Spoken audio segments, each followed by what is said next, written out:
Assalamualaikum warahmatullahi wabarakatuh. Alhamdulillah atas nikmat Allah yang sangat besar, terutama nikmat Islam dan iman. Allah Subhanahu wa taala menjadikan kita umat Muhammad sallallahu alaihi wasallam yang merupakan umat terbaik, dan juga adanya pasangan hidup, keturunan, nikmat makanan dan minuman, pakaian dan apapun yang kita miliki di muka bumi ini. Allah Subhanahu wa taala menginginkan kita hanya menikmati dan mensyukurinya. Maka jadilah orang yang selalu mengucapkan kalimat alhamdulillah, karena ini diberikan gelar oleh Allah Subhanahu wa taala dengan kalimat syukur. Juga kita manjatkan salam hormat kita, salawat dan taslim kepada pimpinan yang terbaik yang telah dipilih langsung oleh Sang Pencipta Allah untuk dijadikan sebagai suri tauladan dalam kehidupan kita di muka bumi ini. Mengikuti seluruh seluk-beluk kehidupan manusia terbaik ini adalah kemenangan, keberuntungan, kebahagiaan. Dan juga mengucapkan satu kali salam hormat kepadanya akan dibalas oleh Allah 10 kali tambahan rahmat dalam waktu yang saat itu juga.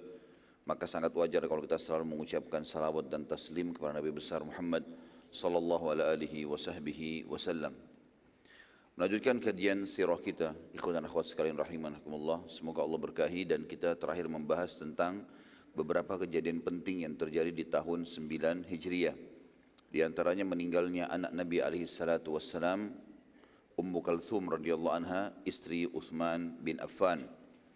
Kemudian juga yang terakhir kita bahas adalah datangnya para utusan suku Arab untuk masuk Islam, baik karena memang tersentuh secara keimanan ataupun datang karena takut dengan pasukan muslimin setelah Nabi alaihi salatu wassalam menaklukkan Mekah, juga menaklukkan Taif, menaklukkan suku Hawazim di sana. Kemudian juga terjadinya perang Tabuk menyerang wilayah Romawi yang terkenal dengan pada saat itu penguasa dunia, dan bangsa Romawi tidak berani menghadapi Nabi alaihi salatu wassalam, dan sudah kita jelaskan sebabnya.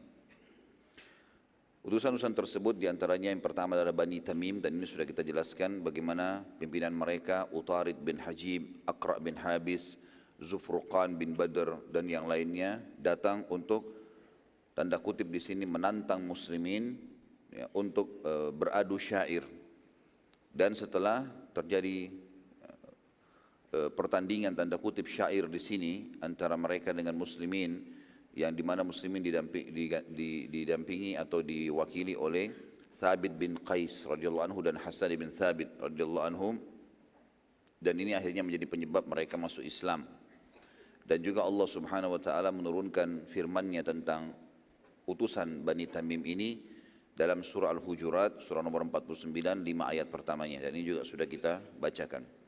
Kemudian utusan yang kedua datangnya suku Hanifah, dan ini suku Hanifah yang sedikit unik karena di situ ada Musailamah Al-Kadzab.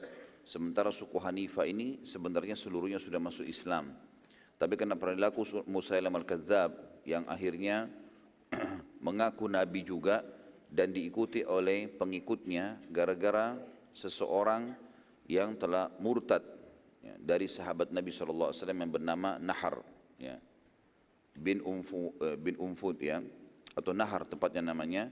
Nahar ini dia belajar Al-Quran, hafal hadis Nabi SAW, dan sudah kita ceritakan riwayat bagaimana pada saat dia duduk bersama Abu Hurairah dan seorang Ansar, maka Nabi SAW mengatakan, sungguh salah seorang dari kalian pasti akan menjadi penghuni neraka, dan tulang rusuknya akan memenuhi neraka itu atau sebesar gunung Uhud.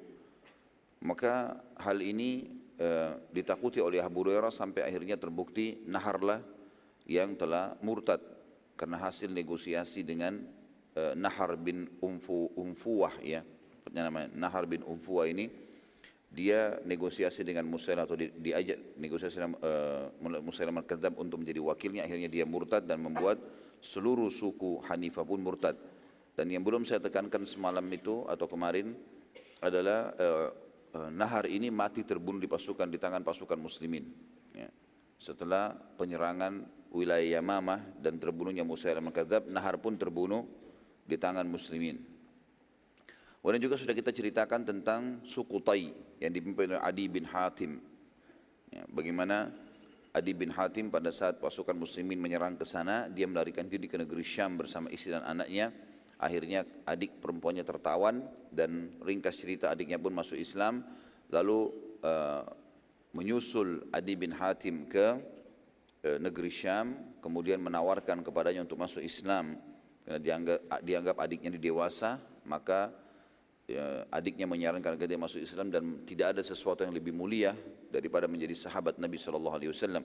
Dan setelah tiba di Madinah dia membuktikan kalau Nabi SAW adalah seorang Nabi karena melihat beberapa kasus diantaranya pada saat sedang menuju ke rumah Nabi SAW, dia melihat bahwasanya ada seorang wanita tua yang sempat memegang tangan Nabi SAW dan mengajaknya berbicara untuk memenuhi hajatnya. Maka dia mengatakan ini berarti bukan raja, tapi ini adalah Nabi. Kemudian dia masuk ke rumah Nabi SAW, tidak ditemukan apa-apa, rumahnya sangat sederhana. Maka dia pun menganggap ini tidak mungkin raja, karena kalau cuma sekedar raja pasti punya istana. Tapi ini Nabi, dia pemimpin, tapi rumahnya begini sederhana. Dan pada saat mau duduk, Nabi SAW mendahulukan Adi bin Hatim untuk memakai tikarnya, ya, sementara Nabi SAW duduk di tanah. Dan yang mengagetkan sekali Adi pada saat itu dan akhirnya dia masuk Islam, gara-gara Nabi SAW tahu kalau dia beragama apa? Rakusia.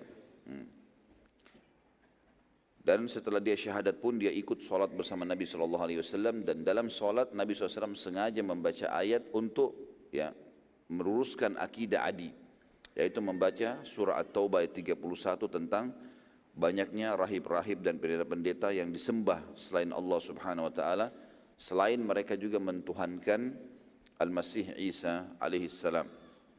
Dan setelah sholat Adi sempat bertanya, wahai Rasulullah, kami enggak pernah menjadikan pendeta-pendeta kami sebagai Tuhan-Tuhan saingan atau sekutu Allah. Maka Nabi SAW, bukankah mereka menghalalkan para pendeta-pendeta itu apa yang telah Allah haramkan? Tadinya tidak boleh, lalu mereka bolehkan. Maka kalian pun ikut menghalalkan itu, dan mereka baliknya mengharamkan yang telah dihalalkan, lalu kalian juga mengharamkannya. Maka Adi pun mengatakan, betul ya Rasulullah, kata Nabi SAW, itulah ibadah kalian kepada mereka.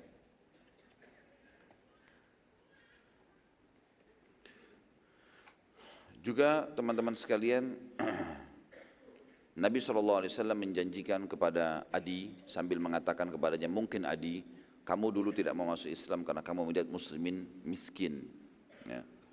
Demi Allah kau akan melihat nanti satu waktu kekayaan-kekayaan dunia ini di tangan umatku, kaum muslimin. Mungkin yang membuat dulu kau tidak mau masuk Islam karena kau menganggap muslimin punya rumah-rumah gubuk, ya. Demi Allah nanti istana-istana Babilonia pun ada di tangan muslimin. Mungkin kau menganggap sekarang muslimin suka berperang di zamanku ini karena itu masa ekspansi, maka demi Allah kau akan melihat nanti, ya, keamanan tersebar di tengah-tengah umat ini, sampai-sampai seorang wanita berangkat dari Qadisiyah ke Mekah untuk haji sementara dia sendirian dan tidak takut kecuali kepada Allah.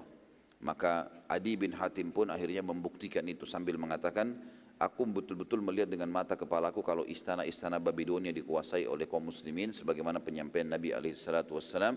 Kemudian juga aku telah melihat dengan mata kepalaku wanita berangkat dari Qadisiyah ke Mekah sendirian tanpa takut kecuali kepada Allah.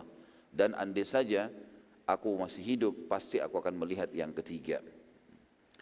Kita akan masuk sekarang, saudaraku seiman, lanjutannya suku-suku ini yang datang untuk masuk Islam. Yang keempat adalah suku Sa'ad ibn Bakar. Suku Sa'ad ibn Bakar.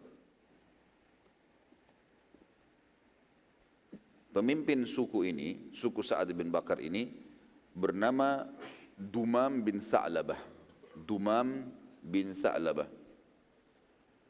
Dia terkenal sekali dengan ilmu firasahnya atau ilmu farasah, ya, orang Arab bilang. Farasah ini adalah ilmu yang bisa mengetahui orang yang dihadapannya bohong atau jujur dari wajah dan omongannya. Jadi kalau kita sekarang mempelajari bahasa tubuh, ya, mungkin teman-teman di militer mengetahui masalah ini, ya, baik di Polri atau di TNI mungkin lebih tahu masalah ini atau mempelajari secara khusus, ataupun mungkin teman-teman kita dari sisi medis, ya, para teman-teman psikiater ini mengetahui.